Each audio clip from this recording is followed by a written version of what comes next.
name is Sluggo, and my girlfriend left me, and I was wondering if possibly you might just be the one to come over tonight and show me how to use the internet, because I want to check out MVRemix.com, and I don't know how to even turn this damn computer on. So look, girl, if you're not busy, come over and show me how to do this, alright? www.mvremix.com. The number you have entered is not valid. Please try again. Please enter the number you wish to call.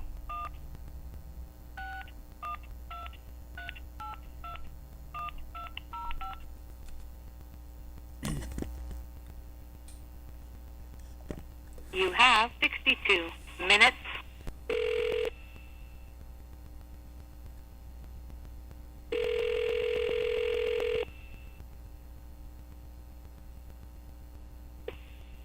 Hello? Slug, this is Hugo for the interview. Hugo, how you doing, man? I'm not doing too badly. Yourself? You know, I'm doing okay. Still breathing. So I hear we have a little bit of a time constraint on our hands, so I'll get right into it for you. Yeah, I just pulled up at the club, and I gotta do sound check pretty quick here. Alright, we'll be quick. So let's see. With Rhyme Says, are you having that as kind of a little tool to get to a larger label, or is it like your baby and you're trying to make sure that it grows well and it becomes something bigger?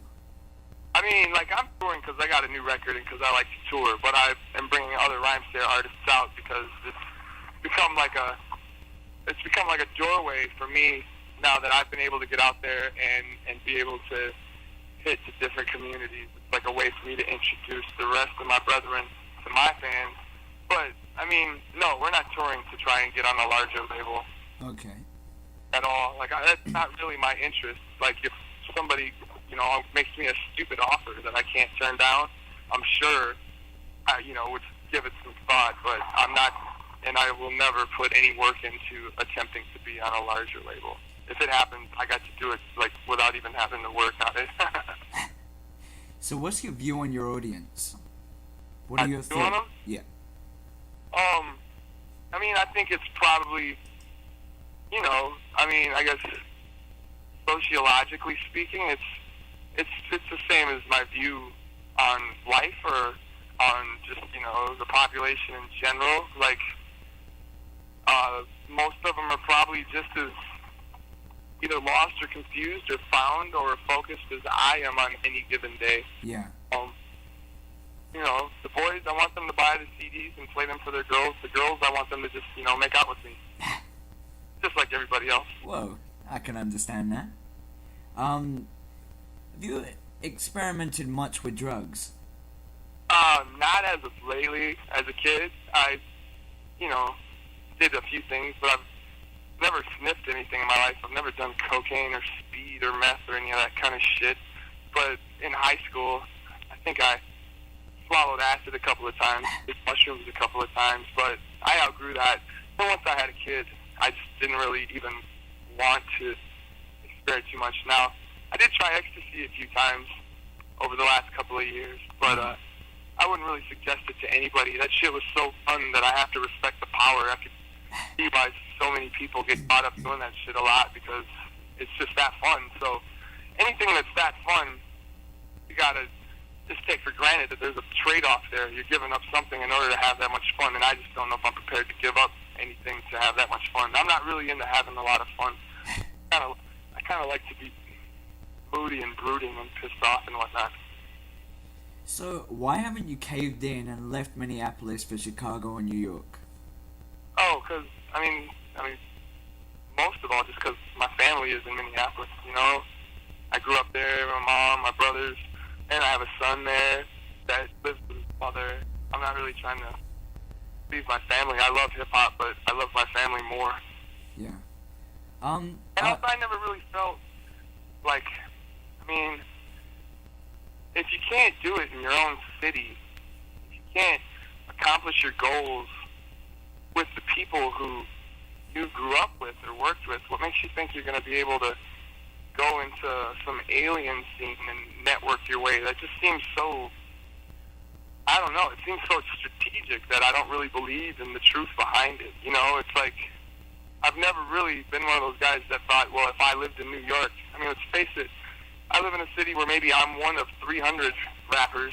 I could move to New York and be one of 3 million. You know what I mean? Like, yeah, at least this way I have a better chance of, like, clawing my way to the top, if you know what I mean. Yeah. A rapper who's a mutual friend of ours told me recently that you're actually a light-skinned black. Is this true? Who was this? Who told you that? Mocha. Who? Mocha only. Oh, okay. I mean, I'm mixed, you know. It's kind of like, especially in America, you got a little bit of black in you, and the revolution comes, you're probably going to get killed just like the rest of the blacks. So, I mean, under that guise, but my mother's white. Okay. And my father is black and Native American. So, it makes me really light-skinned. Most people think that I'm, like, Italian or a very tall Spanish kid. You know what I mean? Like, yeah, like, just by looking at me, you can't really tell by my skin or my hair, but girls always say that, like, my features look like I'm not white. I don't know.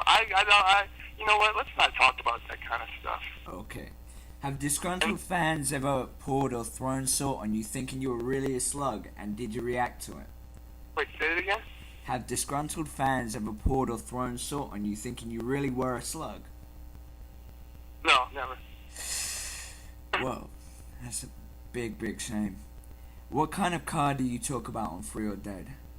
A Ford. Do you bootleg much of your own stuff, or is it leaks out of your camp and untrustworthy people get their No, hands? I used to bootleg lots of stuff. I used to give stuff to kids who I knew were doing trading and whatnot like that, just because, like, I don't know. The deal was, if I give you a 90-minute tape full of shit that I'm never going to release, you have to bring me back a 90-minute tape full of shit that I can't get. Yeah. And so I used to, like, basically take my shit and trade it off. That's how I even discovered people like Mocha Only, or even Company Flow. Like, when I first heard them was through tapes that I had gathered from trading off my tapes. Are there still problems between sort of MERS and LP and Anticon, and how do you fit into that in terms of, does it affect you much if they have problems between themselves? I mean, if they did have problems still, it wouldn't affect me. In fact, I don't even know if they still have problems, because I never really talk about that shit with any of them. So I guess I don't know if they do or not, and so maybe they do, and just, you know, due to the fact that I don't know, it doesn't affect me, or it wouldn't affect me. But I don't think they do. Like, I've never really seen too many issues. Yeah. What is it about Christina Ricci that is so attractive to you? I mean, I guess just the whole package, dude. Like I know she's like considerably homely to most people, but I've always kind of liked that kind of look. I like girls that are, you know, awkward looking and whatnot. I don't know. Her whole package, man. Her vibe. I mean, her appearance, her money. I'm just kidding about the money part. I think that's a good factor. Yeah, just the whole package. Plus, I heard she's a little bit of an art fuck, and I usually like those girls because they got lots of issues and they like to argue. Is the woman with the tattooed hands in any way real or solely a fictitious track? I mean, it's fictitious. It's a metaphor for that same old shit that everybody's already made songs about. Just trying to find your place within belief and faith, as well as, you know, people you want to have sex with. Who killed Tupac? Hip-hop did. Not a bad answer. Now, who would you diss, considering there's all these beefs going on? Who would you diss if you had the opportunity to do so right now? Who would I diss if I had the opportunity to do so right now? Yeah. The Rolling Stones. Nah, fuck that. Led Zeppelin. I would diss the fuck out of Led Zeppelin. Fucking biters, dude. They didn't bite my shit, but just in the name of every fucking blues artist that was making music in the early 60s down in the Delta, fuck Led Zeppelin. If you weren't a rapper, what would you be doing? I'd be a courier. Not a bad job. What are you currently working on or soon to be released? Ejaculation. Right now, I'm just kind of writing and finishing up Seven's Travels and writing for the next release. And I'm working on a DVD that I might end up releasing or I might not. I don't know. I kind of am in a good place right now because I just kind of have the freedom to like spend my time working on whatever I want to work on. I set my year up pretty good. Oh, hold on a second.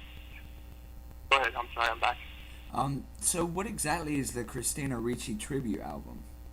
Oh, it's a record me and Merce did as a tribute to her. Oh, so that's a new EP, or? Yeah. Nice. Let's see. Any last words? So we give you time for sound check.